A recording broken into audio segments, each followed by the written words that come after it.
Estamos aqui em mais um podcast 3x2, trazendo sempre uma palavra evangelística aos vossos corações e, como sempre, pedindo para os três acompanhar esse episódio. Temos um convidado muito especial, os três, Pai, Filho e Espírito Santo, né? Para quem não sabe, nosso nome vem exatamente disso.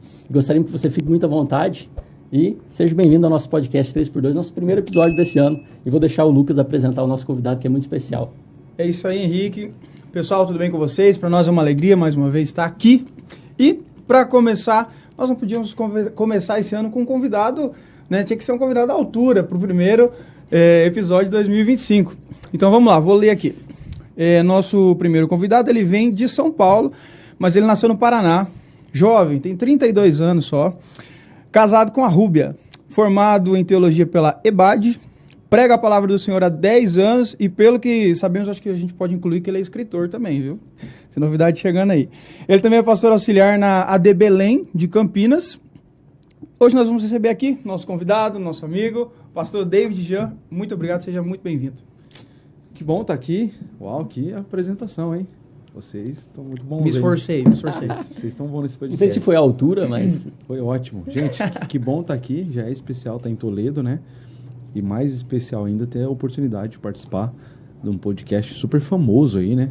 Já vi histórico. Amém, né? Eu já vi histórico de vocês aí, é só gente pesada que aparece por aqui. Eu tô me sinto muito privilegiado de poder fazer parte desse projeto, poder sentar com vocês hoje aí. Muito bom. Que bom, e agradecemos demais a tua presença. E a gente sempre inicia o nosso podcast querendo conhecer um pouco mais nosso convidado, saber se por acaso você veio de um lar evangélico, é cristão desde sempre. Como tudo começou. Como tudo começou na tua história. Se você puder compartilhar um pouco com a gente, pra gente conhecer, quem tá em casa, pra gente te conhecer um pouquinho melhor. Legal, hein? Olha, então, eu sou o pastor David Jean, sou natural aqui do Paraná, né? Sou de Diamante do Norte, bem uma cidadezinha no noroeste, bem pequenininha, deve ter uns 5 mil habitantes lá. E ganhou de mim, a Story tem uns 24, só na frente. E eu nasci numa família cristã, lá a gente já é a 4ª geração de assembleianos, assim. Então, quando eu nasci, o meu pai já tinha nascido na igreja, para vocês terem uma ideia. Então, a gente nasceu nesse contexto de igreja, sempre envolvido com as questões da igreja e ministrando a palavra já há 10 anos, desde os 22, mas desde os 11 anos ali já tendo uma oportunidade, já me familiarizando com a questão de pregar a palavra, né? Então esse é o David Jean, e acho que o que define bem é isso, né? Um filho de Deus, recém-casado aí, pregador do evangelho. Que benção, que benção. Entrou pro nosso time, né? Não, casar eu acho que é a melhor coisa que existe tenho certeza. É a melhor coisa que existe na vida de um homem, assim. Olha aí, fazendo a moral já, né? Não. O Rubens, se assistir, já tá com o sorriso de orelha a orelha. Não, o solteiro, ele não é feliz, né, irmão? O solteiro, ele acha que ele é feliz, né? O pastor, ele entendeu como é que funciona o casamento, tá vendo? É. Ele já começou elogiando no começo. Não precisa nem assistir muito o episódio. Não. Já tá ali. É isso aí, o senhor entrou no casamento já sabendo como é que Não, a esposa, se ela viu o episódio até aqui, ela já valeu o podcast. Não, mas você falando desse jeito, a tua moral deve estar muito em cima. Então ela vai assistir até o final aí, com certeza. Vai. Mas assim, sem agora falando sério, pra mim foi muito especial. Apesar de eu ter casado relativamente um pouco mais tarde, né? Casei-me um pouco mais tarde, mas assim, tem sido muito especial essa etapa do casamento. Então eu falo com muita sinceridade assim que, uau, pra mim foi muito acima das minhas expectativas. Era um sonho? Era um sonho casar. Sempre foi assim. Claro que você rola aquele medo, né? De não acertar na escolha, às vezes, ou algo do tipo, né? Então, sempre orei, assim, era um sonho e fiquei muito feliz com o casamento. Foi assim, uau, que top, cara. Repetiria de novo, assim, a festa, os processos que a gente viveu até aqui. Foi cada etapa muito especial. Eu também tinha esse sonho e meu sonho era até os 30. Eu casei aos 48 do segundo tempo. O casamento foi em outubro, eu completei 30 em dezembro. Casou na faixa dos 30 Isso. também, viu? Mas eu acho que é bom, Lucas. Eu acho que é positivo. Eu acho que, inclusive, uma pesquisa americana revelou que os divórcios acontecem, na maioria deles, com quem casa abaixo de 27 anos, homem. Abaixo de 27 anos. Há uma probabilidade maior de você se divorciar. Então, depois dos 30, tudo indica que o cara está mais seguro de si mesmo e também seguro dessa escolha, né? Eu acho que idade não tem muito a ver, mas ela sinaliza, sim, algum nível de maturidade, tá? Então não é ruim esperar, não. Acho que é positivo. Eu tô dentro da estatística aí, mas se Deus quiser, vamos até o final velhinho aí. Não, mas o Juninho, meu Deus. É que na verdade... Com 20 anos já tinha cabeça de 40. Não, eu digo o tempo que ele tá com a esposa dele. Eles têm uma história muito longa. Né? Eu comecei a namorar com 14 anos de idade. Nossa! E daí, quanto tempo de casado? Agora, meu Deus. É que o Juninho já tá meio... 2019, 5 anos de casado. Olha aí, ó. E quanto tempo junto? Desde não vai 2014. passar vergonha ao vivo aqui. Desde 2014 não. Não faz pergunta difícil, cara. 11. Colocou em dificuldade. 11, Faz muito tempo. 2014 faz muito para tempo. 24, 11, não foi 2014, não. Foi antes, então. Porque a gente tinha 14 Nath, não e eu já briga com tenho ele, 30. que ele levou 16 as anos. datas. 16 anos, pelo 16 menos, anos. de relacionamento. Olha só. Mas assim, foi uma coisa construída, né? Uhum. Graças a Deus. Mas já que a gente está nesse assunto, vamos aproveitar para perguntar algo relacionado a isso. Porque, como homem é jovem, mas tem muita sabedoria, né? Para o jovem, às vezes, que tá vindo aí, e assim, no meio cristão é muito normal, como você falou, a pessoa se casar muito novo. Uhum. Mas o que você deixa, assim, de dicas para ter um relacionamento bem sucedido, né? Como buscar, de que forma procurar, qual é o momento mais correto? O que você pode trazer para o jovem, já que você gosta de falar muito para o jovem? É bom a gente dividir assim, qual é o significado de solteiro, né? Existem 2 significados da palavra solteiro. O primeiro deles é um significado secular e o outro é um significado bíblico.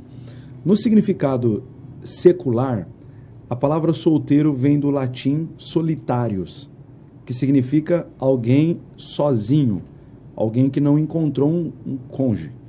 E nas culturas antigas, estar solteiro sempre foi uma fase depreciada. As pessoas nunca quiseram estar solteiro, porque solteiro era sinônimo de estar sozinho ou solitário ou não completo. Era alguém incompleto. Mas a palavra solteiro na Bíblia, ela tem outro significado. Ela significa distinto, único, ela significa separado. Então o significado bíblico não é que solteiro é um incompleto, porque o que te faz completo não é o cônjuge. O que te faz completo é o seu relacionamento com Cristo. Então, no significado cristão, solteiro não é alguém incompleto, é alguém completo em Cristo. Se para o mundo o casamento é 2 metades que se completam, para Deus o casamento são 2 inteiros que se juntam para construir uma família. Então, para o mundo, solteiro é ruim. No significado cristão, solteiro não é ruim, é uma fase. E o cristianismo é a primeira religião do mundo que considera o estar solteiro um modelo de vida viável. Por exemplo, Jesus, o fundador do cristianismo, era um homem solteiro e um homem feliz. O apóstolo Paulo, o maior apóstolo da Bíblia, ele foi um homem solteiro. Inclusive, na sua carta bíblica, ele recomendo a vocês que estejam solteiros, que permaneçam solteiros. Se por acaso não conseguir, por conta do desejo, da vontade, que se casem. Mas Paulo é alguém que recomenda a vida solteira. Então nós precisamos entender o real conceito de estar solteiro. O conceito bíblico é que estar solteiro não é uma fase menos importante do que estar casado. Não é uma fase de eu estar incompleto. Estar solteiro é uma fase que eu preciso aprender lições poderosas. Então a minha recomendação para os jovens é: entenda a definição de solteiro. Você não é incompleto, não é sobre estar sozinho, não. Você está vivendo uma etapa para a glória de Deus, e nessa etapa o relacionamento com Deus é aquilo que traz plenitude ao seu coração e te prepara para uma fase de casamento. Então a minha principal conselho que eu dou aos jovens solteiros é: você está numa fase de Deus. E desfrute dessa fase entendendo que ela é uma fase de Deus. Então ela não é uma casualidade da vida, ela não é algo que te deprecia ou te faz incompleto. Não, muito pelo contrário. Ela é uma fase que Deus trouxe para te fazer se preparar para uma outra fase vindoura. Então eu acho que o principal conselho é: entenda o que significa estar solteiro. É uma fase especial, assim. É um processo, realmente, né? É uma vai visão te levar diferente, realmente, né, dessa fase. Eu não tinha escutado ainda assim essa observação. Eu acho interessante, é uma forma diferente de encarar, né?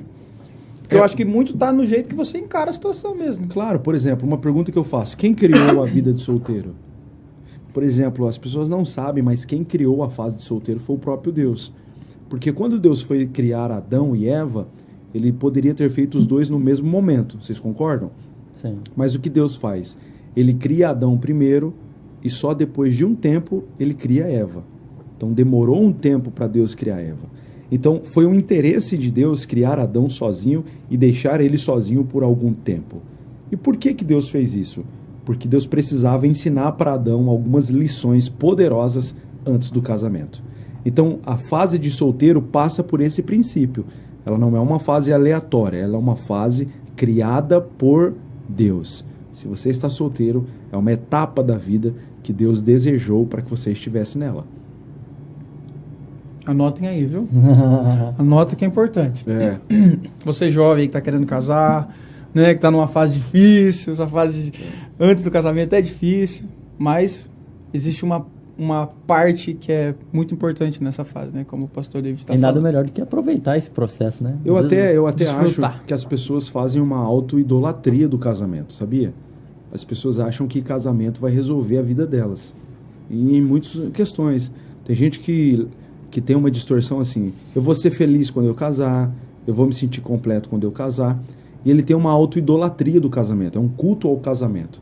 Então, na verdade, assim, a gente precisa tratar o casamento como uma fase importante, mas não elevar ele ao nível de idolatria. Por exemplo, antes do casamento existem coisas mais importantes da sua vida. Por exemplo, o que é mais importante? O meu relacionamento com Jesus ou o casamento? O seu relacionamento com Jesus, com certeza. Então, assim, nós precisamos constranger os nossos jovens a que eles tenham um relacionamento com Jesus. Isso vai ajudar eles na hora de escolher alguém para passar o resto da vida. Então, assim, eu acho que as pessoas colocam muita expectativa equivocada no casamento. Primeiro, você não casa para obter felicidade. A felicidade é algo que já se conquista solteiro. Eu já era feliz solteiro. Casei e continuo feliz. Só vai potencializar ou terminar de estragar. Só vai potencializar. Por exemplo, o casamento, na verdade, ele é uma bênção sobre a sua vida, mas entenda que não adianta você colocar uma expectativa equivocada sobre o casamento que ele vai resolver toda a sua vida. Não é isso. Há coisas que você precisa aprender solteiro. Ser feliz solteiro, se relacionar com Jesus solteiro. Uma coisa que eu gosto é, por que Deus deixou Adão solteiro um tempo? Porque Deus precisava ensinar para Adão que mais importante que ele se relacionar com a mulher era ele aprender a se relacionar com Deus. Então, mais importante que você se relacionar com alguém é você aprender a se relacionar com Deus. Porque o relacionamento com Deus te prepara para todos os níveis de outros relacionamentos. Então, essa é a ordem dos processos. Primeiro eu aprendo a me relacionar com Deus e depois eu começo a ter predisposição para procurar alguém para dividir a vida comigo. E eu acho que essa parte da procura, da escolha, ela também é fundamental para um casamento feliz, né? Assim, tem gente que casa sem antes colocar muitas coisas na balança, sem antes pensar bem na escolha que está fazendo, no caso da mulher, no caso, né? E depois que casa, meu amigo, aí você tem que segurar o rojão, né? Se você casou com uma bênção, amém. Mas se não... Engraçado que a Bíblia diz que Deus não une pessoas, né? Deus une propósitos.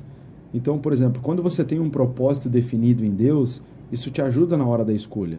Agora, quando você não tem nenhum propósito, você está perdido na sua existência, provavelmente você vai escolher alguém errado. Você vai se relacionar de maneira errada. Então, uma maneira muito eficaz de você escolher alguém é você saber o seu propósito definido.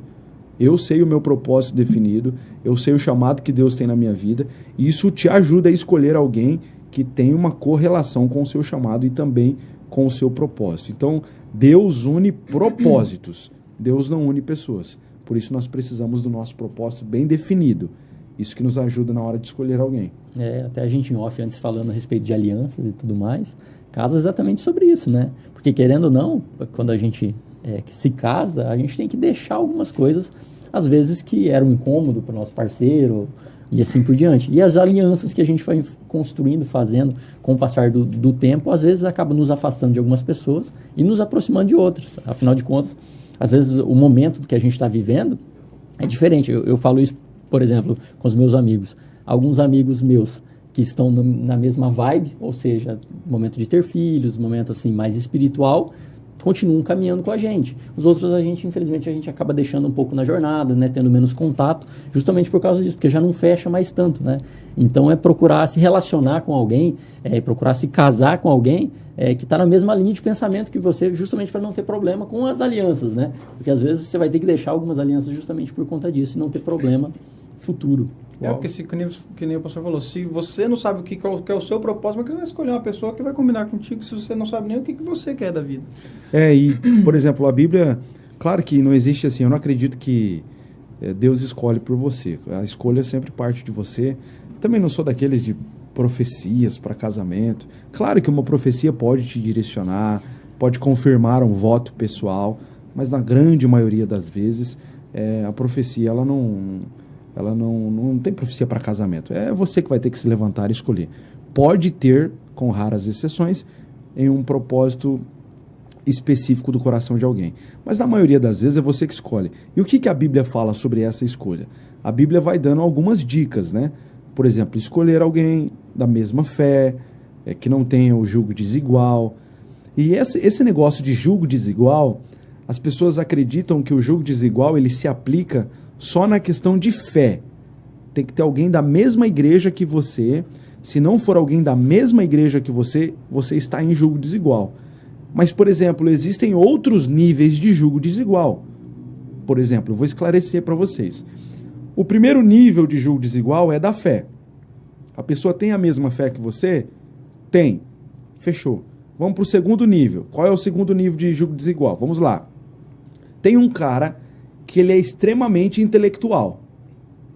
Uma mulher. Vamos lá. A mulher eu acho que é mais estudiosa. Vamos colocar a mulher que ela é extremamente intelectual. Ela fez faculdade, pós-graduação, mestrado, doutorado. Ela lê vários livros. Ela é uma mulher super intelectual, conversa sobre tudo, sabe de literatura. Ela tem uma intelectualidade muito acima. E ela vai se relacionar com um cara muito simples. Ele fala, nós foi, nós volta e nós vai. Não gosta de leitura. É um cara de uma outra vibe. Intelectualmente não tem nem o que conversa. É um julgo desigual. É o julgo desigual intelectual. É alguém que está num patamar, o outro num outro patamar. Isso no dia a dia não dá. Por exemplo, outro julgo desigual é o financeiro. Eu sei que tem gente que fala, eu casar com uma pessoa muito rica, eu ganhei na Mega Sena. Mas isso é muito ruim, sabia? Por exemplo, você casa com uma menina muito rica e você é um cara muito pobre, isso prejudica. Por exemplo, você fala, amor, vamos no restaurante? Vamos aonde? Aí você fala, vamos no dogão da esquina. Aí ela fala, não, vamos no rodízio de sushi. Aí você pensa, cara, o rodízio de sushi, eu não tenho dinheiro para rodízio de sushi, não. Eu tenho dinheiro para pagar o dog na esquina. Então, assim, a questão financeira também é um julgo desigual. Então, assim, existem vários níveis de julgo desigual. Julgo desigual da fé, intelectual, financeiro. Então, você precisa encontrar alguém que faça sentido na sua realidade e você também faça sentido na realidade dela. Então, julgo desigual, ele é mais amplo do que você imagina. Uhum. Em alguns casos, determinadas coisas a gente se completa um na vida do outro, mas se tiver uma discrepância muito grande, eu acho que do que você colocou, em ambas essas áreas, sempre vai ter problema, sempre vai ter conflito, né? Claro. Afinal de contas, você não vai deixar de comer um sushi para ir comer um dogão, quem está acostumado. Eu não gosto de sushi. Existem diferenças que nos completam, com certeza. É só o detalhe de tomar cuidado com essas discrepâncias mesmo, que no dia a dia acaba sendo muito latente, né? Aí acaba prejudicando. Muito conflituoso. Pastor, falando de ministério, né? O senhor comentou há 10 anos, então o senhor começou a pregar com 22, vamos dizer assim. Mas já estava envolvido na obra já desde pequeno.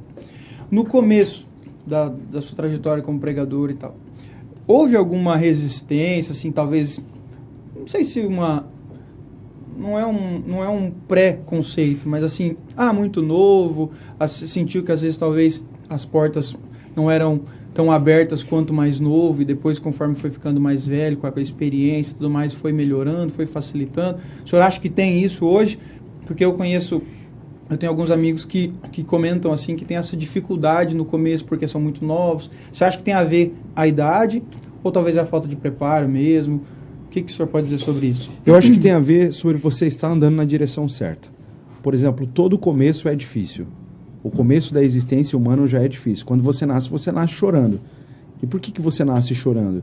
Porque o começo, ele é difícil. Tudo na nossa vida. O que é de Deus tem um começo desafiador. Se você está começando alguma coisa na sua vida e você não tem nenhum tipo de dificuldade, provavelmente você está indo na direção errada. A direção errada, ela é o caminho mais confortável. Qual é o caminho mais confortável da sua vida? É você andar na direção errada. Ninguém se levanta contra você, o diabo não se levanta contra você. Muito pelo contrário, ele vai facilitar, porque ele quer que você ande na direção errada. Agora, quando você encontra seu propósito e começa a andar no caminho do seu propósito, aí se prepara para ter dificuldade. Você vai ter oposição humana, você vai ter oposição espiritual. E o meu começo, ele foi muito difícil, porque os começos de Deus são começos difíceis. Eu enfrentei dificuldade comigo mesmo, porque você não tem aquela confiança, você é uma pessoa muito insegura. Então eu enfrentei essa dificuldade. A maior dificuldade é comigo mesmo. Algumas pessoas acham que o seu maior inimigo é o diabo. Eu discordo, eu acho que o seu maior inimigo é você mesmo. É a maneira como a sua mente pensa sobre si e sobre as situações da vida. Então no começo a minha maior dificuldade foi lidar comigo mesmo, com os meus medos, com os meus anseios, com a minha insegurança. E depois que eu comecei a lidar com isso, a vencer isso com a ajuda do Espírito Santo, eu comecei a enfrentar o desafio das pessoas, né? Que me rotulavam, né? As pessoas sempre nos rotulam, né? Ah, é muito novo. Ah, é fraco. Ah, não tem... Então eu enfrentei muita dificuldade por ser um jovem, novo, solteiro. Em alguns lugares isso era legal. Olha, um jovem pregador, que legal, alguém se despontando. Então, às vezes, era visto com bons olhos. Mas, em outras vezes, era visto com maus olhos. Puxa vida, um cara novo, sei lá, um evento muito grande. Por exemplo, eu já fui convidado para ministrar em evento que eu cheguei e o pastor não deixou eu ministrar. Porque ele não teve confiança, ele olhou assim e falou, acho que o cara é muito novo, o evento é muito grande, eu acho que não vai dar certo. Eu enfrentei essa dificuldade. Mas eu enfrentei dificuldades porque eu estava na direção certa. Sempre que você vai desenvolver o seu chamado, você vai enfrentar muita dificuldade. Se não for assim, provavelmente você está andando na direção errada. E é legal você colocar isso, até me veio à memória agora que eu estava falando de oportunidades, né?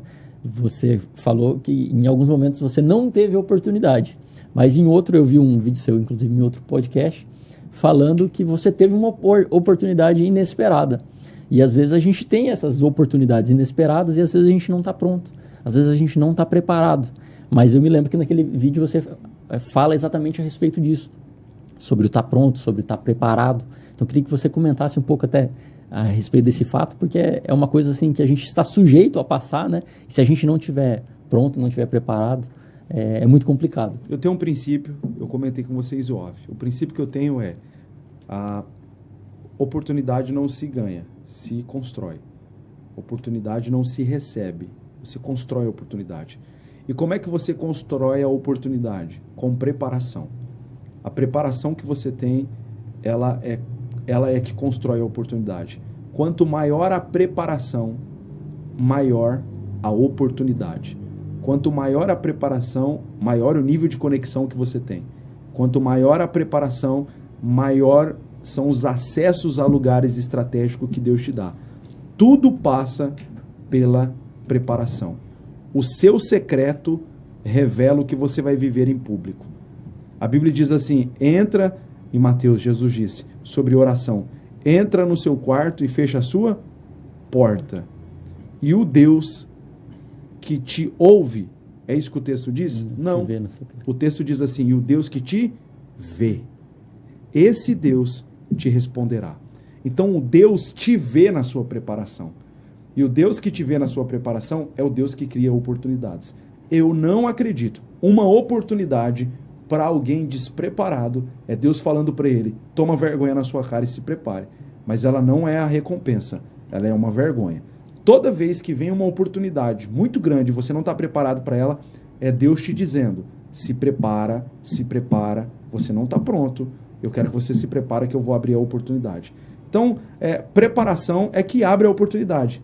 E quanto maior o nível de preparação, maiores oportunidades eu tenho. Eu não acredito assim que alguém comece a receber oportunidades sem um nível muito intenso de preparação. A principal dica para quem eu tenho um chamado, independente da área, é se prepare. Ah, mas ninguém vai ver, mas Deus vê. Se prepare. Porque quanto menos você esperar, uma grande oportunidade vai aparecer. Esteja pronto. Pega essa que é de graça. Vai anotando aí, pessoal. Vai anotando que tem bastante coisa. E eu falei exatamente por conta disso, assim, porque eu não sei se o que eu vou relatar acontece só comigo, mas na correria do nosso dia a dia, às vezes a gente quer tanto, né, se preparar mais, estar mais pronto, mas eu não sei se é porque a Bíblia diz que nos últimos dias os tempos seriam abreviados. Eu não sei, mas a correria do dia a dia, hoje em dia, parece que eu chego em casa, saio de casa, daqui a pouco já estou voltando e aquilo passou, né? E é muito difícil, às vezes, buscar mais, estar mais preparado.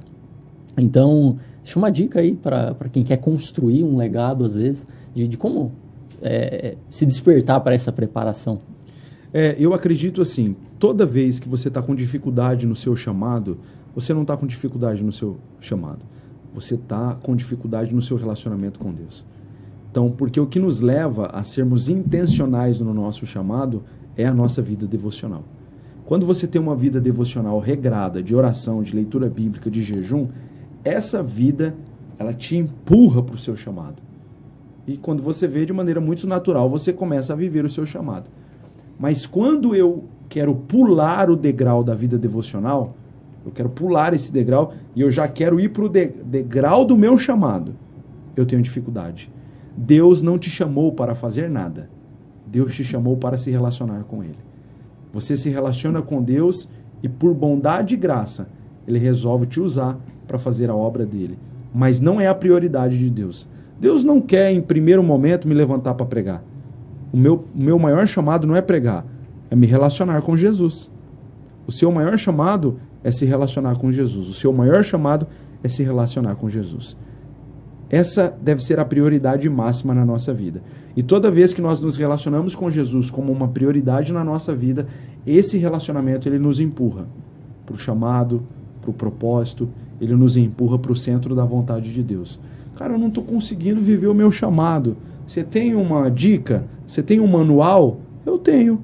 Vida devocional com Deus. Invista nisso. E as demais coisas serão acrescentadas na sua vida. Nossa, isso é muito real. E falou muito comigo, porque eu, de alguns anos para cá, tenho adotado isso de ter um devocional logo na parte da manhã. A premissa da manhã, né? E normalmente, às vezes alguém precisa de uma palavra em alguma área da vida.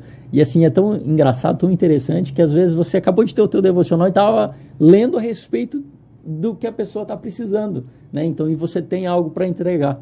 Então, eu acho que começa realmente nessa construção, né? E você está tendo esse contato íntimo com o Pai, porque Ele vai te entregar coisas que as pessoas vão precisar. Isso. E às vezes, por notar, por ver você com uma vida realmente diferente, buscando mais a presença do Senhor, às vezes vão te procurar involuntariamente, né? E você vai ter algo da parte dos céus para estar compartilhando, para estar sanando algumas dúvidas, né? E eu acho isso muito legal, e de certa muito forma, bem colocado. Essas pessoas que vão chegando até nós é o ministério acontecendo, começando, né? Porque eu lembro do dia que nós saímos, que a gente comeu, e aí a gente foi pro carro, daqui a pouco paramos o carro, um cara foi pedir, eu achei que era dinheiro que ele ia pedir para ele, e eu fiquei esperando aí no meu carro para ver o que ia acontecer, os caras iam embora, você ia ficar por ali.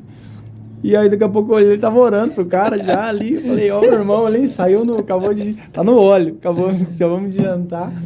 E eu acho que a obra, ela começa nessas coisas, né? O nosso ministério, nossa chamada, não é só no altar, né? Na minha barbearia, né? No trabalho, lá na loja, a gente pode fazer a obra ali, né? Convidar pessoas, enfim. Eu acho que o altar é uma extensão, né? É uma continuação, né? Mas é esse negócio que você falou do tempo, né? Eu falo por mim. No meu caso, é questão de gestão de tempo mesmo, sabe? De separar, tipo, se eu for olhar pela minha agenda, eu não tenho tempo. Mas se eu quiser, eu vou ter que dar um jeito.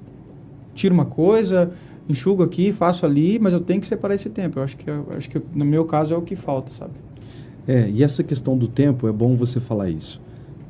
Salomão, ele fala que é um tempo determinado para todas as coisas. Existe tempo para tudo. E o tempo, ele tem 24 horas e são 24 horas ali que a gente precisa administrar da mesma maneira, né? Da melhor maneira. Normalmente são 8 horas para dormir, o dia é dividido em 3 ciclos de 8, né? 8 horas você dorme, 8 horas você trabalha e 8 horas você desfruta, né? Então, assim, a vida, a gerência da vida, ela tem muito a ver com a espiritualidade. Eu volto a dizer, a gerência da nossa vida tem muito a ver com a nossa espiritualidade. O jeito que eu organizo a minha vida no mundo externo tem muito a ver com a minha organização no mundo interno. Ambiente desorganizado, cabeça desorganizada, agenda desorganizada, mente desorganizada. Então existe uma correria da vida desenfreada que está refletindo a correria dos seus pensamentos e a angústia do seu pensar e do seu organizar. Isso é sinal também de alguém que precisa parar tudo e focar a sua mente numa vida devocional.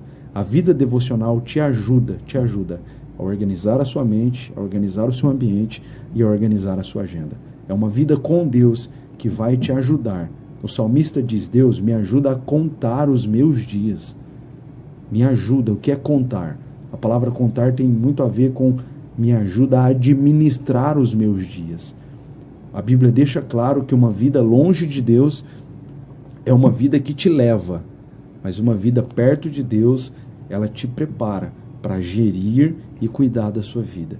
Então, assim, não só você, Lucas, como eu, como nós todos, somos tentados em algum momento a dizer, poxa vida, tá muito corrido, tá uma loucura, tá muito corrido, tá uma loucura.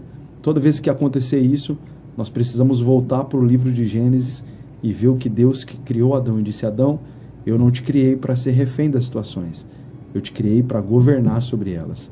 Você é o Senhor desse jardim, você que precisa governar. Se você não governar o seu dia, você não está pronto para receber de Deus coisas grandes. O seu dia é o seu treinamento. O seu dia é o seu treinamento. Organize o seu dia, organize a sua agenda, prepare a sua rotina. Se você for bom nisso, Deus está dizendo, eu vou te dar coisas maiores, porque você está administrando bem o que eu estou te entregando. Tempo é um recurso poderoso. Tempo é um recurso poderoso. Talvez agora, aqui numa mesa, a gente não tenha noção de tempo, mas talvez se a gente estivesse na frente do médico, ele dissesse assim, você tem mais 30 dias de vida. A gente falava, caramba, só isso, velho. Se a gente estivesse morrendo agora, no meio de uma casa pegando fogo, e a gente tivesse 1 minuto de vida, a gente ia ver o quanto tempo é precioso. O desejo de Deus é que nós nos despertamos e administramos o tempo como convém, com a presença dEle, com a ajuda dEle. Tome cuidado com esse excesso de correria, o excesso de loucura. Eu não tenho tempo para nada. Você está vivendo errado. A gente tem que parar e ressignificar isso. Eu vou precisar assistir o podcast e anotar de novo. Falei pro pessoal anotar. Não, e Deus é tão organizado, né, que ele criou tudo e fez questão de colocar. E o que fez no primeiro dia, o que fez no segundo dia. Movimentação não é resultado, meu. O que te dá resultado não é o tanto que você movimenta. É a expertise do movimento. Você não precisa correr muito. Quem corre muito não tem nada. Anota essa frase. Quem corre muito não tem nada. Você precisa correr na medida certa e de maneira assertiva. Não, eu preciso trabalhar o dobro. Está errado, eu discordo disso. Você não tem que aumentar o nível de correria da vida. Você tem que aumentar o nível de preparação, de entender para que lado você corre, como você corre. Para resolver melhor. Para resolver melhor. Não é muito correndo, é correndo de maneira certa. Não qualidade da corrida. É a qualidade da corrida. É isso que eu quero falar para vocês. É a qualidade da corrida. Tem gente, é igual o Waze. Você liga o Waze, ele te dá 4 caminhos. Tem o mais curto, tem o intermediário e tem o mais longo. Aí tem cara que ele vai pelo mais longo, ele demora 10 horas de viagem. E tem um cara que fez em 6. Chegou. O que você fez em 6 horas? Eu tive que fazer em 10. É porque eu trabalho com a mente, não trabalho só com o esforço braçal, né? Eu trabalho com a sabedoria também. Então, essa geração precisa saber. Não é sobre correr muito, mas é sobre correr na direção certa. Direção é mais importante do que velocidade. É isso que eu acredito. Direção é mais importante do que velocidade. Anote essa frase. Legal. E é interessante que o tempo é um recurso tão poderoso que às vezes as pessoas acham que o ouro é um recurso top, o Bitcoin é um recurso top. Mas já parou para pensar que o bilionário, o milionário, ele tem uma Ferrari, ele só pode comprar mais uma, né? Mas nós, com o nosso tempo, pode ser quem for. Tem os 24 horas por dia, você não pode comprar 1 minuto a mais, 1 minuto a menos. Então, o tempo ele é tão precioso que ele é entregue para todo mundo da mesma forma, da mesma maneira, e você não consegue multiplicar ele. Você não consegue, você está com uma doença terminal, você não consegue comprar um médico mais poderoso que tem. Então, ele é muito democrático, né? Então, é um recurso mais escasso do mundo, é o tempo, e não tem como, assim, tem como ser gerido, mas não tem como ser multiplicado. Parar enfim, ele vai indo, né? Parar. Só Deus, né? É melhor andar devagar do que andar perdido.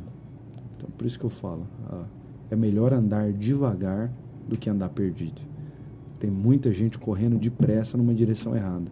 A gente precisa reajustar a nossa direção e apertar o pé no freio e viver um pouco mais pausadamente. Falando sobre, né, direção, essa aula que nós estamos tendo aqui, né, Julinho? Mas assim, hoje, nos dias de hoje, com tudo isso que a igreja vive, o mundo vive, né? Se fosse para deixar, assim, qual que é o maior desafio do cristão, na sua opinião? Se fosse para deixar uma dica, acho que você já deixou várias dicas, mas assim, qual que é o maior desafio para o cristão nos dias de hoje? Do jeito que está a igreja, do jeito que está o mundo, do jeito que está as coisas hoje, na sua visão? O maior desafio do cristão é ele caminhar pelo caminho da simplicidade. O mundo tem tanta informação que essas informações deixam as coisas mais complexas. Por exemplo, a fé, há muito tempo atrás, era uma fé muito simples. Você cria num Deus, o caminho que leva a Deus é Jesus, quem te ajuda a trilhar esse caminho é o Espírito Santo, você obedece à Bíblia Sagrada, segue as normas bíblicas e devota a sua vida em fidelidade a Deus. Era uma regra simples, um evangelho de arroz e feijão, simples. Com o passar dos anos, a gente foi tendo acesso a várias informações. Aí tem gente agora que se converteu. Aí a coisa está tão complexa que a pessoa vai se envolvendo em complexidade. Vou na igreja preta ou clara? Tá, tô na igreja clara. Sou arminiano ou calvinista? Tá. Ele vai entrando em complexidade a todo momento. As informações estão deixando a vida mais complexa, entendeu? As informações elas vão deixando a vida mais complexa. Ao mesmo tempo que pode ajudar, e na grande maioria das vezes ajuda, mas muitas informações pode te atrapalhar. Então o meu conselho para essa geração é: tome cuidado. Ajuntamento de informação não é sabedoria. Sabedoria é parar para entender quais são as informações relevantes. Nem todas as informações elas serão úteis para você. Nem toda informação vai te levar para o caminho do propósito. O meu conselho para essa geração é que discernimento é você saber qual é a voz de Deus e a voz do mundo. Então você precisa ter discernimento para entender quando Deus está falando e quando as outras pessoas estão falando.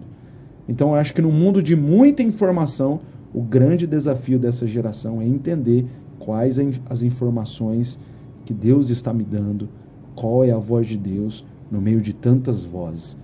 Hoje você vai falar sobre política, tem 10 jornais falando uma coisa diferente da outra. Vai falar sobre fé, tem 10 pessoas falando sobre fé, uma diferente da outra. Nós estamos na era da multiplicidade das coisas. É muita gente falando de Deus, é muita gente falando de finanças, é muita gente falando de saúde, e a gente vai ouvindo todo mundo e se perdendo em informações. O meu conselho para essa geração é: tenha discernimento e sabedoria para entender qual informação te ajuda e qual você não precisa na sua vida.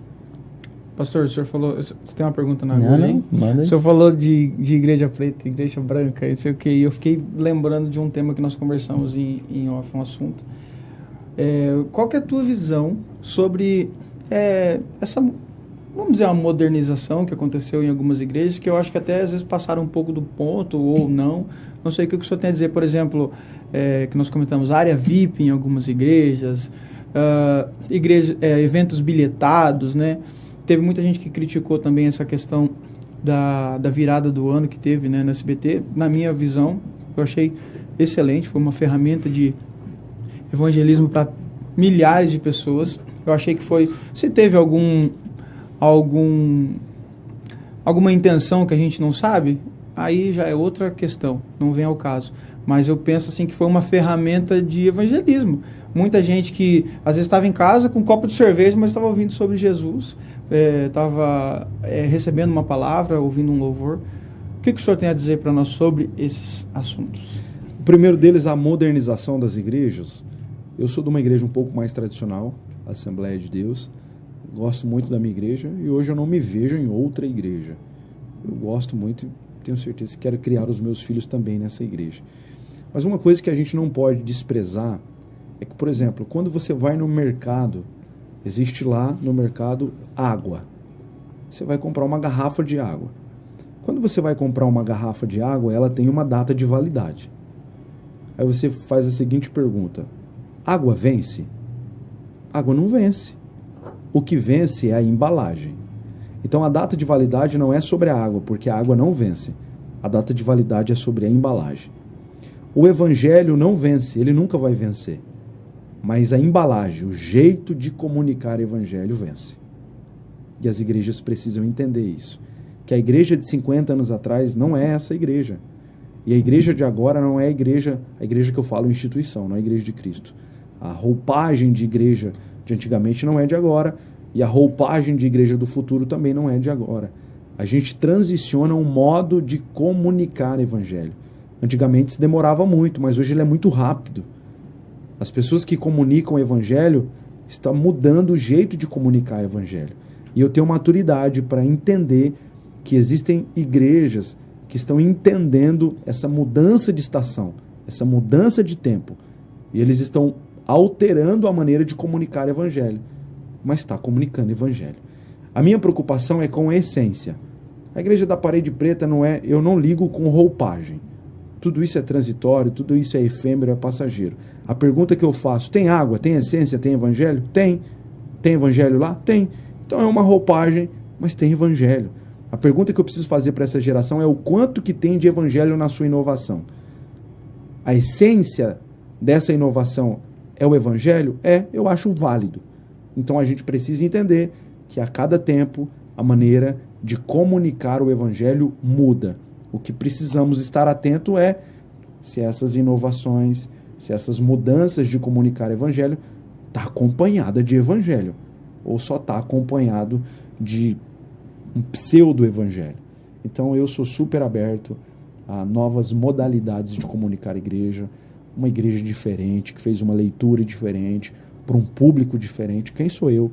Que Deus levante essas igrejas e continue dando a elas crescimento, seja com a parede branca ou com a parede preta, que se tiver o evangelho, se estiver pregando Jesus lá, que Deus dê a eles mais notoriedade para continuar ganhando almas. Eu sei o meu lugar, eu sei para onde Deus me chamou, mas não significa que é o único lugar.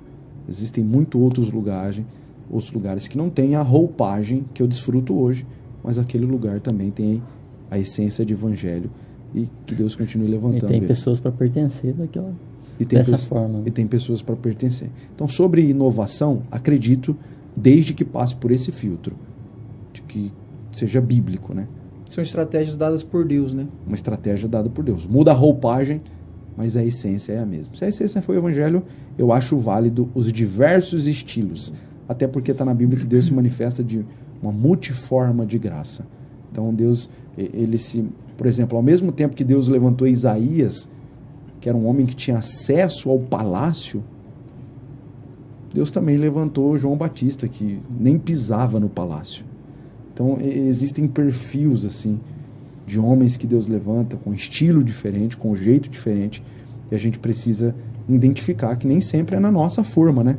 É do nosso jeito. Deus está fazendo coisas diversas. A linguagem de falar se acessa a pessoas diferentes, né?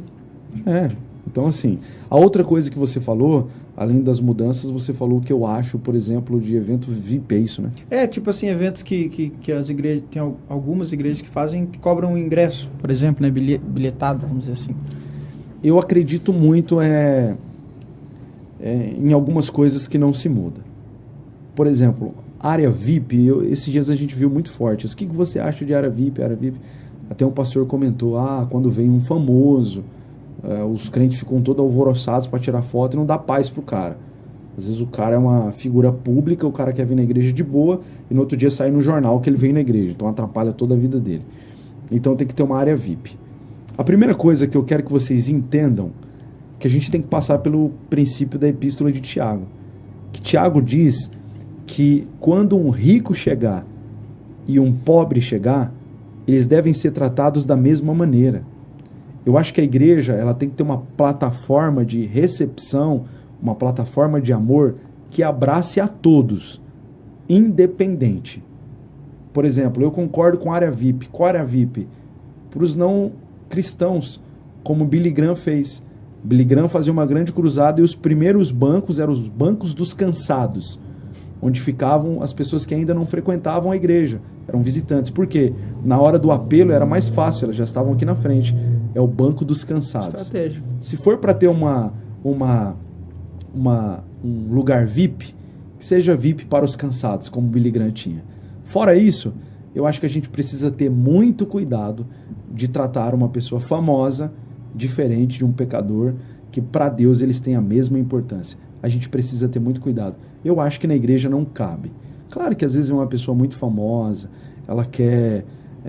Tá mais discreto. Tá mais discreta, mais tranquilo. Eu acredito que você pode separar ali um diácono, acompanhe aquela pessoa para tomar um pouco de cuidado. Eu acredito assim que tem essas exceções, mas eu não acredito em área VIP não, para um tipo de pessoa específico.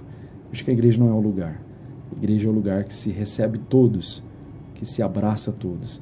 E não é a proposta de Jesus. Jesus era um homem que caminhava muito diferente da religião. Ele frequentava a casa de publicanos, de prostitutas. A preferência de Jesus foi alcançar o oprimido, o pobre, o pior pecador.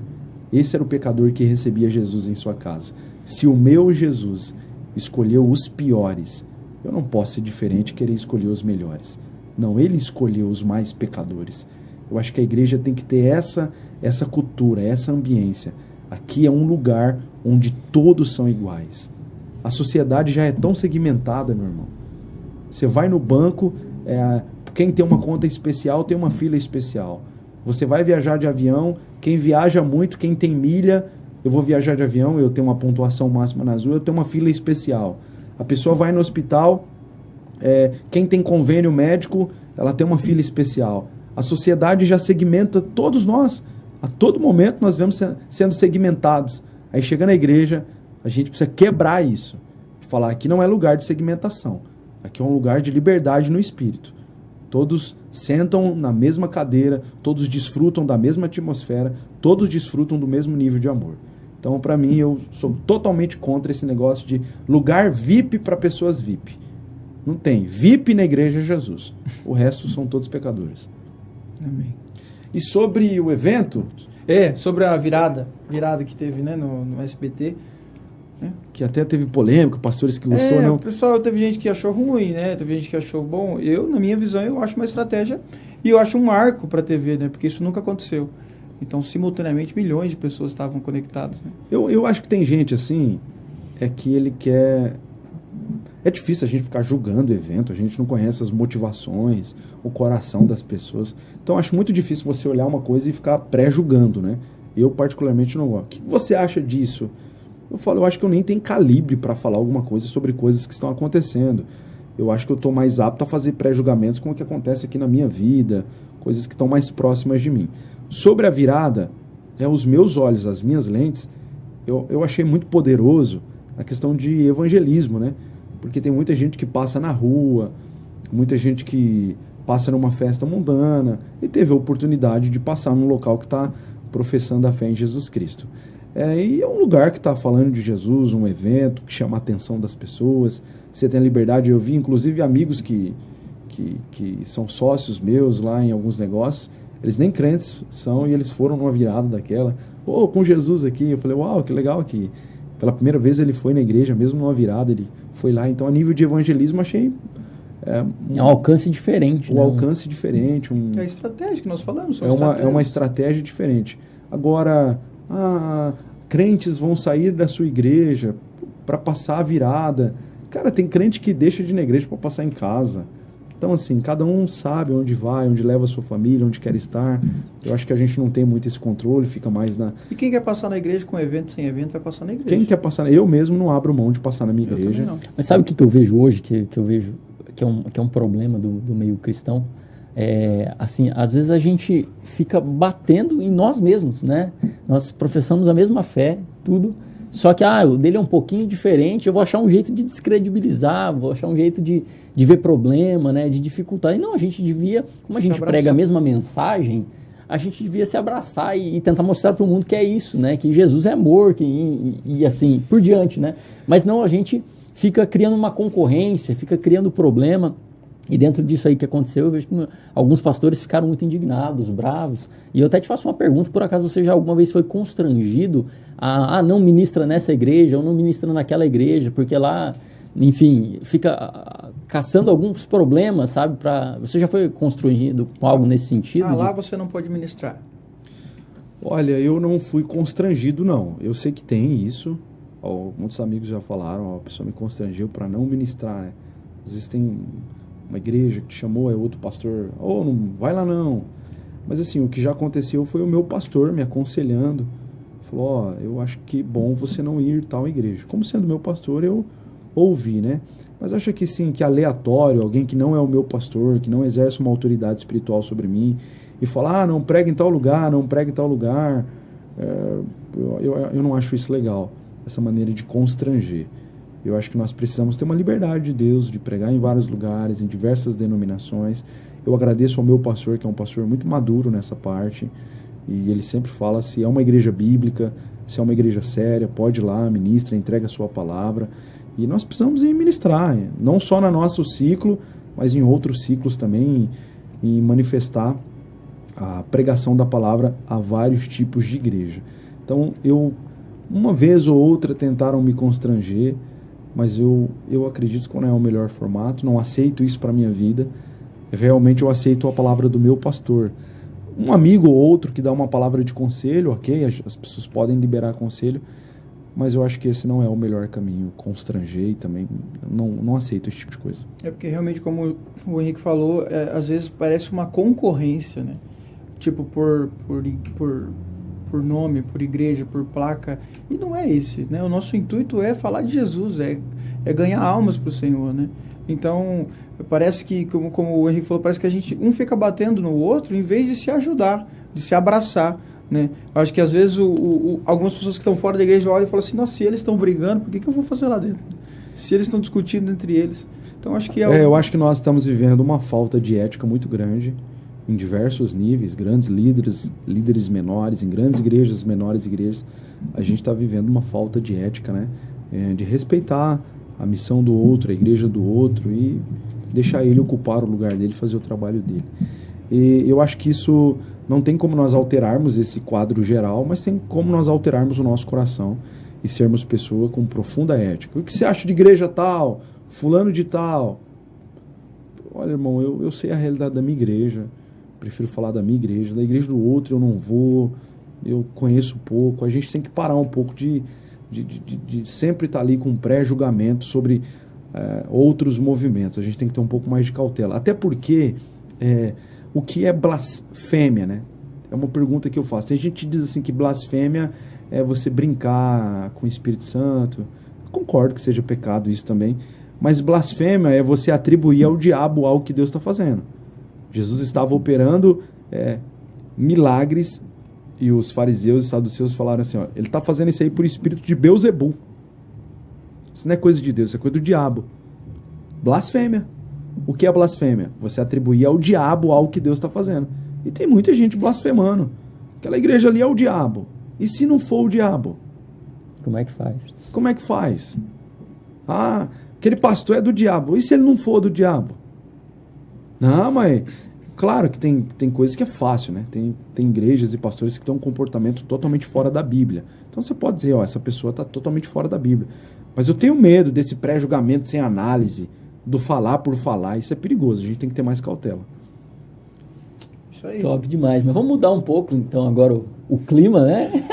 Mais leve. Você que viaja, mundo afora, ministrando a palavra de Deus, assim, te fazer uma pergunta, um fato engraçado, assim, que já te aconteceu, que você, ao falar de um fato engraçado, te vem à mente. Você pode compartilhar com a gente? Um fato engraçado? Engraçado. Todas essas andanças aí, que quando fala assim, me conta uma história engraçada, o que vem? Cara, tem muito fato engraçado. Eu acredito. Mas é aquele um que a gente quer que você solte. Nossa, tem muito fato engraçado. Nossa, eu vou falar o que dá pra falar, né? Porque tem uns que não tenho nem coragem pra falar, né? Mas, por exemplo, um fato engraçado é que, por exemplo, eu fui ministrar numa igreja, eu até lembro a igreja que foi no interior de São Paulo. O nome da cidade é Primavera. E, inclusive, o pastor lá na época era um amigo meu e uma igreja que eu tenho muito carinho, várias pessoas conhecidas lá. E eu fui ministrar e o púlpito ele era relativamente alto, né? Tem púlpito que ele é baixo e tem púlpito que ele é um pouco mais alto. Ele era um pouco mais alto e eu já sou do tipo de pregador que gosta daquele terno não garrado ao extremo, mas é normal hoje um terno mais slim, né? Que é aquele mais ajustado ao seu corpo, né? Ele não é apertado. Também não acho legal aquele perno muito justo. Mas ele é na medida, ele é slim. Eu sempre gostei desse estilo de terno mais slim, assim. A roupa, ela se enquadra. Eu tava com um terno slim, assim, tranquilo. Mas eu lembro que o meu terno, ele não era elastano. Nem todo terno tem aquele elastano que estica, né? Tem terno que é só aquele tecido ali. E eu tava ministrando ali com um terno novo. Era terno novo. Fazia um mês que eu tinha comprado o terno. E o fogo descendo na igreja e tal. E eu não sei o que aconteceu. Muito difícil eu fazer isso. Mas aquela coisa assim, eu ministrei aquela glória tomando, o povo correndo no corredor e tal. Eu falei, eu vou descer do púlpito aqui. Vou dar uma descida. Aí eu peguei, em vez de ir pela escada, eu já pulei. Aí quando eu pulei, eu escutei assim, puf! Aí eu disfarcei ali, escutei esse puff. Falei, o que foi? Aí eu disfarcei daqui e tal. E eu senti um vento por baixo. O vento subindo assim. Não era um vento. Não era o espírito. Não, um vento. Entrou no vento, eu falei, meu Deus. Aí ali com muito amém. E virei pro púlpito. Quando eu coloquei a mão na parte de baixo da calça, um furo. Tem câmera, né? Meu irmão, um rombo. Mas cabia uma mão, meu irmão. Não foi aquelas descosturadas. Rasgou a calça. Assim, puf! E eu fiquei ali, assim, com a perna junta. Amém, amém. Aí voltei todo sem graça e tal. Então, assim, esse é um dos episódios e tem tantos outros aí Outro muito... último agora. Eu fui ministrar e na época que eu tava ministrando, não tinha esse negócio de câmera, né? E quando você tinha uma ministração filmada, e olha que eu não sou um pregador muito antigo, mas eu peguei ainda quando pregava muito jovem, o meu maior sonho era me ver num vídeo pregando. O YouTube, assim, era só os caras top que tinham um vídeo no YouTube, né? E eu lembro que eu fui ministrar numa igreja em um congresso e eles contrataram aquele tripé, né? E colocaram uma câmera, assim, com microfone e tal. E eu fui ministrar uma noite, aí eu cutuquei um amigo meu, falei, cara, tem câmera? Ele falou, rapaz, Deus tá te honrando, hein? Boia. Aí ele foi lá e perguntou pro cara, essa ministração vai pro YouTube? Aí ele voltou e falou, vai pro YouTube. Deus vai te honrar, hein? Vai pro YouTube. Eu falei, nossa, que legal, vai pro YouTube e tal. E fiquei ali muito feliz que eu ia ter a minha primeira mensagem que iria pro YouTube, né? A câmera tava do lado do primeiro banco. Aí foi chegando umas caravanas, chegou um cara, sabe aquele cara todo caricato, tudo esquisito, assim, cara bem, assim, bem caricato mesmo. Sentou do lado da câmera e começou o culto rolando e ele ficava toda hora, graças a Deus, Deus poderoso, Deus poderoso. Mas não era assim, sabe aquela coisa bem repetitiva? Tem alguns irmãos na simplicidade, né? Era uma coisa bem repetitiva. E eu comecei a pregar e ele do lado da câmera. Ou seja, toda a voz dele saía na câmera. E toda a ministração ele é Deus. É dessa maneira, Deus. Oh, Deus, oh, glória, oh, glória, oh, glória, oh, glória. Acabou com o teu sonho. Aí, quando acabou o culto, eu falei, cara, deixa eu ver como é que ficou o vídeo. Fui lá, o irmão ligou. Quando ele ligou, só aparecia a voz do cara. Eu pregando e no meio, graças a Deus. É dessa forma, Deus. Acabou com o vídeo, não conseguiu ir pro YouTube. E eu olhei aquele irmão e falei, olha, sangue de Jesus tem poder, é um destruidor de projeto, né? De sonho. Mas tem várias histórias aí. Acabou com o teu sonho de postar o vídeo. Faz parte. Veio depois, né? Depois já a internet já tá aí bombando. Tem. Hoje é o som direto da mesa, microfone, tem aquela coisa que capta na própria câmera lá, né? Não, hoje tá muito melhor, graças a Deus. Top.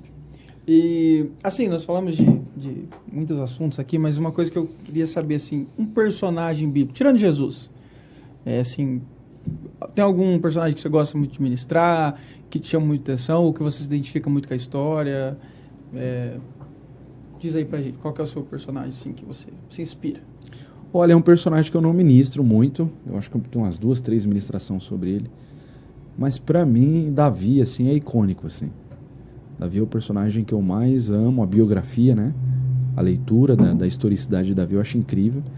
Eu acho que também Davi é um dos personagens mais emblemáticos de toda a Bíblia, né? O nome Davi é citado 900 vezes na Bíblia, ou seja, ele só não é mais citado do que Jesus, né? Ele é o personagem mais citado em toda a Bíblia. Então Davi, assim, é muito icônico. A biografia de Davi é uma biografia muito completa, tem pontos positivos, pontos muito negativos, a maneira que ele lidou com os pontos negativos. Então eu acho que Davi é a maior representação de uma jornada de fé, né? Que tem pontos altos, pontos baixos. E Davi, ele dá sentimento ao coração do crente, né? Até porque eu acho que se não fosse os Salmos, a gente ia ser meio robotizado, né? É Davi que introduziu no contexto de fé, tô triste, estou lamentando, estou com medo, estou aflito, tem misericórdia de mim, me socorre, Deus, me perdoa, não te escondas da minha presença, não se escondas das minhas orações. Então Davi é o que dá sentimento à nossa fé. Eu acho que o Salmos ele tem muito isso. O Salmos é a representatividade do nosso coração. Quando Davi escreve, ele consegue tratar nos Salmos aquilo que está em nós, os anseios da vida. E eu acho que se a Bíblia não tivesse os Salmos, talvez nós seríamos menos entendedores de nós mesmos, né? Então o Salmo tem muito isso. Eu gosto demais de Davi. É legal. Falando de Davi, eu lembrei de um jovem, de um vídeo seu, que inclusive está marcado no teu Instagram. Eu acredito que é alguma coisa que te marcou também. Você ministrando ali, e um jovem começa a se despir, né, de brinco, de corrente e tudo mais, e você postou isso no teu Instagram, deixou até marcado, e tem uma passagem bíblica escrita, né, pois a mensagem da cruz é loucura para os que estão perecendo, mas para nós que estamos sendo salvos é poder de Deus. Então, queria que você explicasse isso, por que te marcou tanto, você deixou até marcado ali, e o que realmente é isso, essa loucura de Deus, né, que às vezes o pessoal olhando de fora acha que a gente está sendo demais. Não, mas é que realmente, quando a gente vive para Cristo, a gente quer viver diferente mesmo, né? Eu tenho muito carinho por esse vídeo, não pelo vídeo, mas pela noite também. Eu estava ministrando em Lucas do Rio Verde, Mato Grosso. Então é uma igreja que eu amo muito, vou muito a essa igreja. E o Mato Grosso ele tem um contexto cultural de igreja um pouco mais rígido, né? É uma igreja muito especial. O Mato Grosso tem uma igreja muito poderosa, muito avivada. E eles têm uma doutrina muito conservadora, muito tradicional. Eu me identifico muito com o Mato Grosso inclusive. Eu estava ministrando uma passagem de muito confronto. Sabe aquela mensagem de confronto mesmo? Eu estava confrontando a mensagem o tempo todo, muito confronto. E no final eu fiz o apelo e vieram centenas de jovens. E convidei as pessoas a aceitarem Jesus e as pessoas começaram a se render a Cristo. Mas esse camarada, especificamente esse jovem, ele estava todo de correntes, brinco, e ele era afastado da igreja. E quando ele veio, acredito que a ministração falou muito com ele, que ele veio em lágrimas.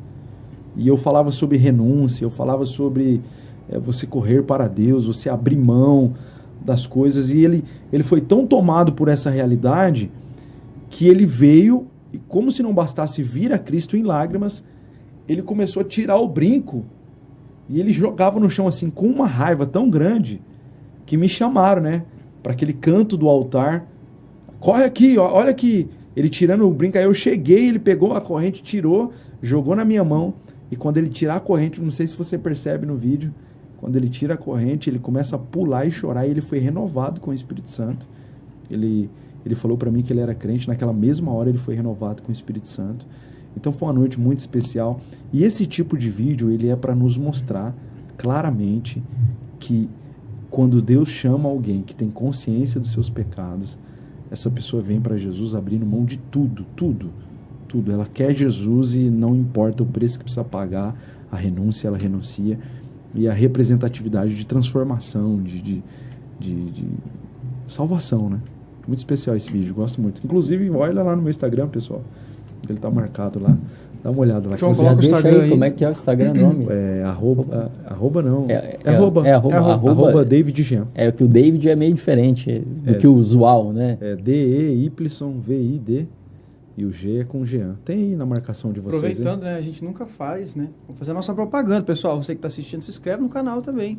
Compartilha, manda para a família, manda para os amigos, né? Porque a gente precisa desse apoio de vocês, é fundamental para que a gente possa crescer. E vocês têm Instagram também. Tem Isso. também. João, coloca pra gente aqui, mais fácil. @3x2 podcast. Pronto. E aí, compartilha, manda pros amigos, manda pra família, se inscreva no canal, ativa o sininho, né? Que isso é importante exatamente. também. Vocês viram a aula que a gente teve aqui hoje. Camarada jovem, 32 anos, vai saber a experiência que já tem aí. E é uma bênção poder estar aqui com você, mas já vamos caminhando para o fim. Mas a gente sempre faz uma parada bem diferente. Aqui, um bate-bola. Eu vou falar uma palavra e você manda uma palavra, duas ali para responder. Tá bom? Top. Respira fundo. Preparado? Bora. Então vamos lá. Um desafio. Um desafio? Ser fiel a Deus. Uma missão. Pregar o Evangelho. Um orgulho. Um orgulho? Resposta difícil, né? Nada. Nada? É bom não se orgulhar de nada. Uma vergonha. Uma vergonha? Os erros cometidos. Ser pastor é? Servir. Casamento é? Casamento é... Casamento é... Nossa, a esposa tá vendo, né? Capricha. Casamento é... Olha, tem uma palavra que acho que poucos falariam, mas que tem muito a ver. Casamento é não pensar em si. Boa. Rúbia. Rúbia? Ai... Infinitamente mais. Olha aí. Filhos. Um sonho. Muitos sonhos ou um sonho? Muitos sonhos. Muitos sonhos. Aí, Rúbia, presta atenção, hein? Muitos sonhos. David Jean. David Jean. Filho amado de Deus. E para finalizar, Deus. Deus, tudo. Tudo. Tudo. Tudo. Top demais. Nós vamos caminhando para o fim. Mas antes, a gente já gostaria que você se preparasse para deixar uma mensagem para quem está em casa, aquela poderosa mesmo do fundo do baú. Enquanto isso, nós vamos agradecer os nossos parceiros, os nossos patrocinadores, iniciando com a Smalltech Soluções Tributárias, parceiro nosso de longa data. Você que tem dificuldade ou está com problemas na situação fiscal, tributária da tua empresa, precisa de ajuda na formatação de preço, às vezes você está tomando prejuízo e nem sabe, né, David? Porque ser empresário é muito difícil, ainda mais no Brasil, né? Cheio de dificuldade tributária e problema. Eles são especialistas nesse assunto, estão mais de 13 anos já no mercado atuando nessa área. Então, você que precisa, tem a sua empresa aí, eles conseguem fazer um resgate, às vezes, de tributos que você pagou a mais à Receita Federal. Então, procurem as Smalltech Soluções Tributárias, que eles vão poder estar auxiliando nesse processo. Falar também do projeto Profilu, né? Um projeto voltado para meninas, ginástica rítmica, já ouviu falar? Não. Tem a ginástica olímpica, né? Que é aquela que tem que é a ginástica artística, na verdade, agora. E tem a rítmica, que é nas Olimpíadas, né? Isso é das Olimpíadas, aí tem a rítmica, que é mais misturado com balé e tal. Legal. E as meninas adoram. Então, tem um projeto em parceria com a Escola Adventista aqui em Toledo. A Profilu, por acaso, é minha irmã. E é um projeto muito legal, muito bacana. Então, para as meninas, o João vai colocar a informação aqui das idades, né? O contato da Luana, então é só entrar em contato. Marca uma aula experimental gratuita. Então, sua filha pode fazer um teste, ver se ela gosta, mas eu tenho certeza que ela vai gostar muito. Então, é bênção. Você pai, você mãe quer matricular seu filho num esporte, né? Sua filha num esporte totalmente feminino, é só entrar em contato com a Luana e marcar sua aula experimental. Show de bola! Personalizar Toledo.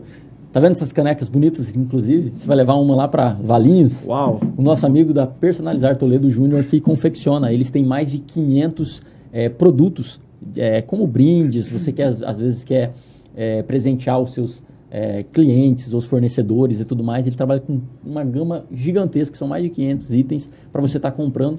Preço, qualidade, é só procurar a Personalizar Toledo, que tem certeza que você vai ser muito bem atendido. E é para todo o Brasil, né? Até fora deles, se precisar eles mandam também. Então você que é de longe, é só entrar no site. O João coloca pra gente aí o site. É só entrar em contato e com certeza você vai ser super bem atendido.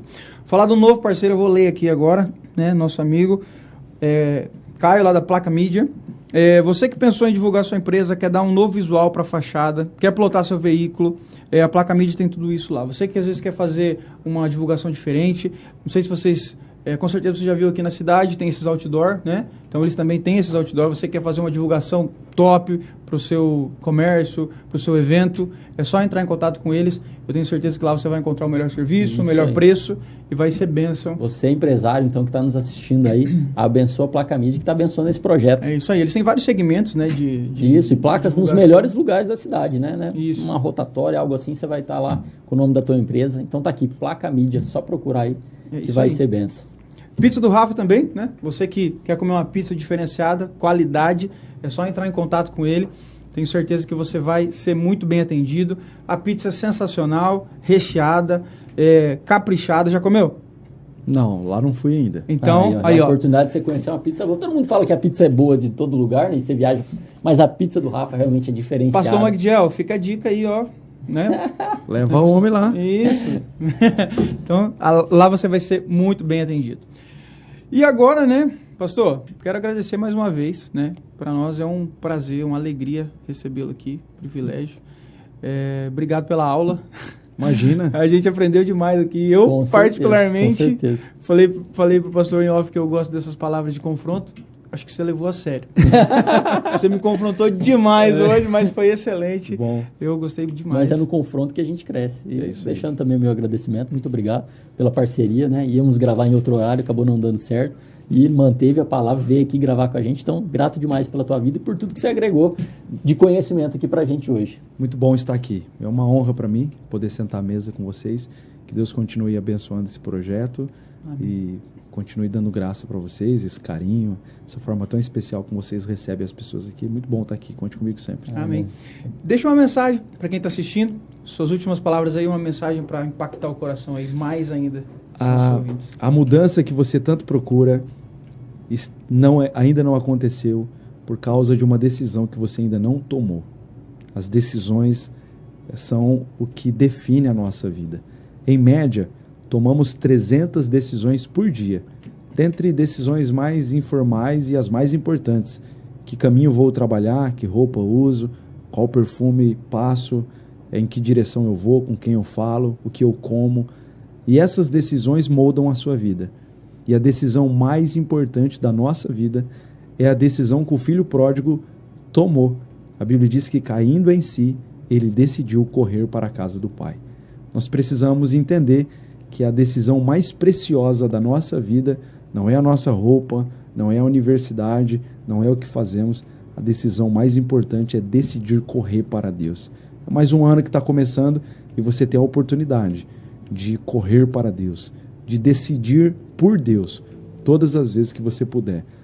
Está numa correria, a vida está a cada vez mais corrida, mas ainda dá tempo de você se levantar e decidir por aquilo que realmente importa. Jesus está nos esperando do outro lado de uma decisão corajosa. Então decida por Cristo.